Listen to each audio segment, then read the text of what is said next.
I was studying Luke 5, and I realized that I've been focusing on the wrong part of this miracle.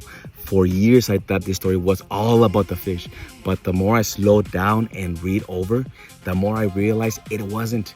Peter had spent the entire night fishing. He wasn't lazy. He wasn't inexperienced. He was a professional fisherman. If anyone in that area knew the waters, it was Peter. Then Jesus stepped into Peter's boat and said, "Put out into the water and let down the nets for a catch." It's like, wow, that made me stop. Jesus never told Peter to catch the fish. He only told him to let down the nets. I had read the story so many times, and somehow I've never noticed it. I always focus on the fish, but I noticed something. Jesus focused on the net. Peter couldn't make a single fish swim into the net, not one.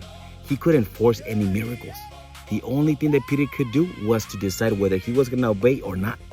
Then Peter answers, "Master, we have worked hard all night and haven't caught anything."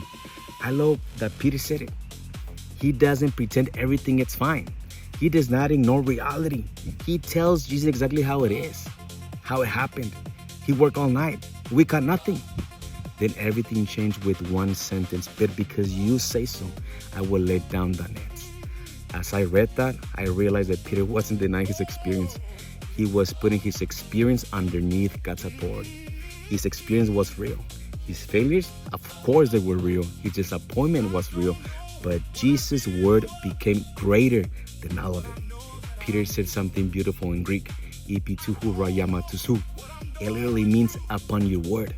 Peter wasn't standing on his experience anymore. He was standing on Christ's word. Then he says, "Kalaso, I will let it down. I will release it." I love the order. First upon the word, then I'll release. The more I thought about those two phrases, the more I realized that's what faith looks like. Faith stands on Christ's word. Then faith obeys. Before Peter received anything, he obeyed. James writes, "But be doers of the word and not hearers only." Reading that made me ask myself, am I waiting for God to explain everything to me, or am I willing to obey because he's already spoken? Then I started seeing this pattern all through scripture. Joshua 3, the priest stepped into the Jordan before the river stopped. John 2, the servant filled the jars before the water became wine. Then we go back to Luke 5. Peter let down the net before he saw any single fish. The pattern wasn't hard to see anymore. God often asks his people to obey before they understand. That challenged me for sure. Because if I'm honest, I pray so many times, and sometimes my prayer is like, "Lord, I already tried. Nothing has changed, Lord. When are you going to answer?" Those are the real prayers. Peter could have prayed something like that, but instead he chose to trust Christ's word more than his own experience. And that's where I felt convicted. How often do I allow yesterday's experience to have more authority than today's word from Christ? Maybe that's why this passage has stayed with me. Jesus wasn't asking Peter to guarantee the outcome. He was asking Peter to trust him enough to take the next step. Peter wasn't responsible for filling the net. He was responsible for letting it down. Jesus was responsible for the fish. Peter was responsible for the obedience.